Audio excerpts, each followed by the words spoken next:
नाज़रीन इकरामी, ये हज़रत हज़कील अलैहिस्सलाम की कौम का एक बड़ा ही इज़्ज़त खेज़ और इंतहाई नसीहत अमेज़ वाक़या है, जिसको खुदावंद क़द्दूस ने कुरान मजीद की सूरह बकरा में इरशाद फरमाया है।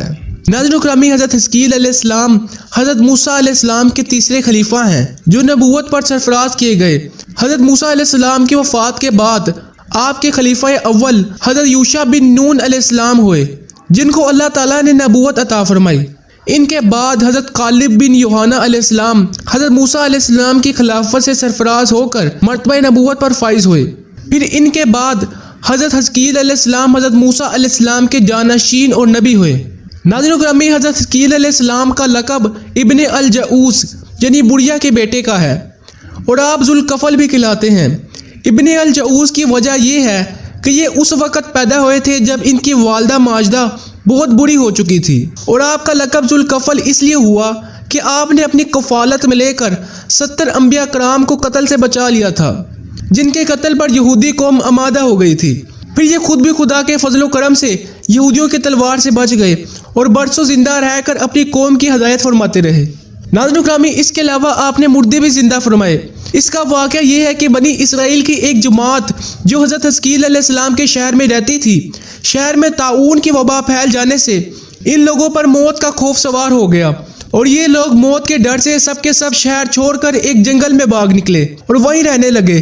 तो अल्लाह ताला को इन लोगों की ये हरकत बहुत ज़्यादा नापसंद हुई। चुनांचे अल्लाह ताला ने एक अजाब का फरिश्ता इस जंगल में भेज दिया, जिसने एक पहाड़ की आड़ में छुप कर और चीख मार कर बुलंद आवाज़ से ये कहा कि मौत हुआ, यानी तुम सब मर जाओ। और इस मुहीब और भयानक चीख को सुनकर बगैर किसी बीमारी के बिल्कुल अचानक ये सब के सब मर गए, जिनकी तादाद 70,000 थी। इन मर्दों की तादाद इस कदर ज़्यादा थी कि लोग इनके कफन दफन का कोई इंतज़ाम न कर सके। इन मुर्दों की लाशें खुले मैदान में बेगोड़ो कफन 8 दिन तक पड़ी रही और बेइंतहा ताफून और बदबू से पूरे जंगल बल्कि इसके तराब में बदबू फैल गई। कुछ लोगों ने इनकी लाशों पर रहम खाकर चारों तरफ दीवार उठा दी ताकि ये लाशें दरिंदों से महफूज रहें। कुछ दिनों बाद हज़रत हज़कील अलैहिस्सलाम का इस जंगल में इन लाशों के पास गुजर हुआ तो आपकी कौम के 70,000 इंसानों की इस मौत में गिरे हुए देखकर आपको बहुत रंज हुआ और बारी ताला के दरबार में दुख भरे दिल से गिड़गिड़ा कर दुआ मांगने लगे कि या अल्लाह, ये मेरी कौम के अफराद थे जो अपनी नादानी से ये गलती कर बैठे कि मौत के डर से शहर छोड़कर जंगल में आ गए। ये सब मेरे शहर के बशिंदे हैं। इन लोगों से मुझे उन्स आता था और ये लोग मेरे दुख सुख के शरीक थे। अफसोस कि मेरी कौम हलाक हो गई और मैं बिल्कुल अकेला रह गया। ऐ मेरे रब, ये वो कौम थी जो तेरी हम्द करती थी और तेरी तौहीद का ऐलान करती थी और तेरी किबरियाई का खुतबा पढ़ती थी। आप बड़े सोजो दिल के साथ दुआ में मशगूल थे कि अचानक आप पर ये वही उतर पड़ी कि ए हज़कील अलैहिस्सलाम, आप इन बिखरी हुई हड्डियों से फरमा दीजिए कि ए हड्डियों, बेशक अल्लाह ताला तुमको हुक्म फरमाता है कि तुम इकट्ठी हो जाओ। ये सुनकर बिखरी हुई हड्डियों में हरकत पैदा हुई और हर आदमी की हड्डियां जमा होकर हड्डियों के ढांचे बन गए। फिर ये वही आई कि हज़कील अलैहिस्सलाम, आप फरमा दीजिए कि ए हड्डियों, तुमको अल्लाह का ये हुक्म है कि तुम गोश्त पहन लो। ये कलाम सुनते ही फौरन हड्डियों के ढांचों पर गोश्त पोंछ चढ़ गए। फिर तीसरी बार ये वही नाजिल हुई कि हज़रत हज़कील अलैहिस्सलाम, आप ये कह दो कि ए मुर्दो, खुदा के हुक्म से तुम सब इकट्ठे होकर खड़े हो जाओ। चुनांचे आपने ये फरमा दिया तो आपकी ज़ुबान से जुमला निकलते ही 70,000 लाशें दम ज़दन में नागा ये पढ़ते हुए खड़ी हो गई कि सुभान अल्लाहुम्मा व बिहम्दिका ला इलाहा इल्ला अंता। फिर ये सब लोग जंगल से रवाना होकर अपने शहर में आकर दोबारा आबाद हो गए और अपनी उम्रों की मुद्दत भर जिंदा रहे।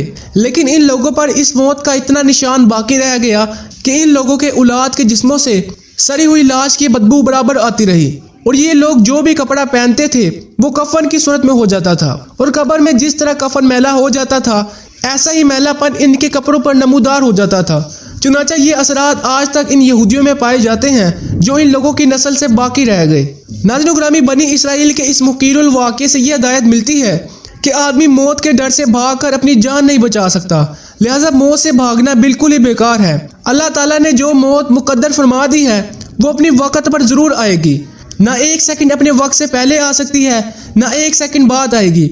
लिहाजा बंदों को लाजिम है कि रिज़ाए इलाही पर राजी रहकर सब्र शाकिर रहे और खवा कितनी ही वबा फैल जाए सुकून का दामन अपने हाथ से ना छोड़े और यकीन रखे कि जब तक मेरी मौत नहीं आती मुझे कोई नहीं मार सकता और जब मेरी मौत आ जाएगी तो मैं कुछ भी करूं, कहीं भी चला जाऊं, मैं किसी हाल बच नहीं सकता। नाज़रीन इकरामी, ये थी हमारी आज की वीडियो। ویڈیو پسند آنے کے میں ویڈیو کو لائک کریں اور اسی طرح کی روزانہ نیو انفارمیشن جاننے کے لیے ہمارے چینل کو بھی سبسکرائب کریں۔ اسی دعا کے ساتھ اللہ تعالیٰ میں سلامت رکھے، اپنا بہت خیال رکھیے، اللہ حافظ۔